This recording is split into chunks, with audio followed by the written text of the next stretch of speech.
Welcome back to the Deep Dive. Today we're looking into something many people rely on. Depende. Night defense men's underwear. Yeah, and the marketing, it's everywhere. You see people sleeping peacefully, and they promise 12 hours of protection. Right, powered by a super absorbent core that they claim handles 30 times its weight.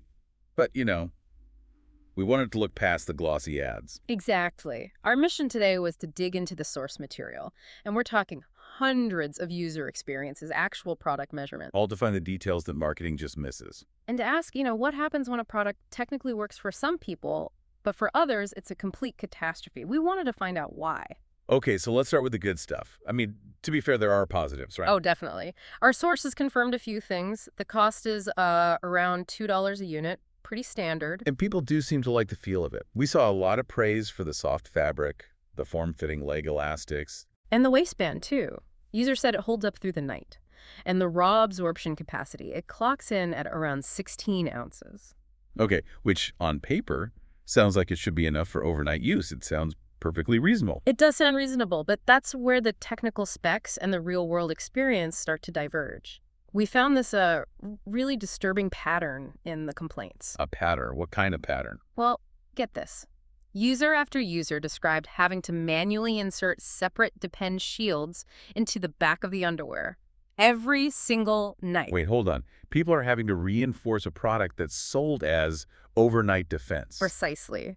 Which, immediately points to a pretty significant design flaw.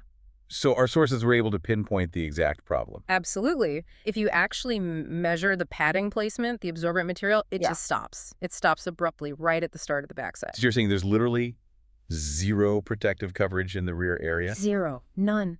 And that's the whole issue, because you have to think about how people actually sleep. Right, and most people aren't sleeping on their stomach. Exactly. Our sources show that roughly 70% of adults are back sleepers. So naturally, liquid migrates rearward. And if there's no padding there, the product is useless for them. It fails. Yeah. It's why one reviewer put it so perfectly. He said, and I'm quoting here, "Whoever designed this must think all men sleep on their stomach." So the verdict from our sourced investigation seems remarkably clear then. It really is. If you are one of the few who exclusively sleeps face down, a dedicated stomach sleeper, this product might actually work for you. But for that other, 70% of the population? For them, the sources pointed elsewhere.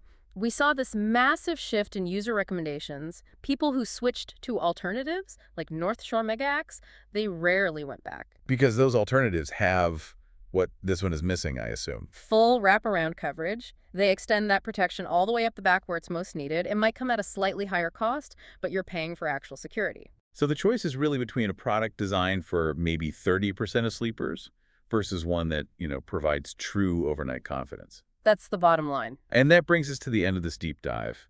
As always, thank you for sharing these sources with us and letting us investigate the reality behind the claims. Yeah, this was a fascinating one. And before we go, I want to leave you with a final thought. Okay. How many products we rely on every day are technically capable, like that 16-ounce capacity here, but are rendered almost useless because of one small critical oversight. An oversight in how people actually behave in the real world, like simply choosing a sleeping position. Exactly. It's a good reminder to always investigate the design over the marketing claims.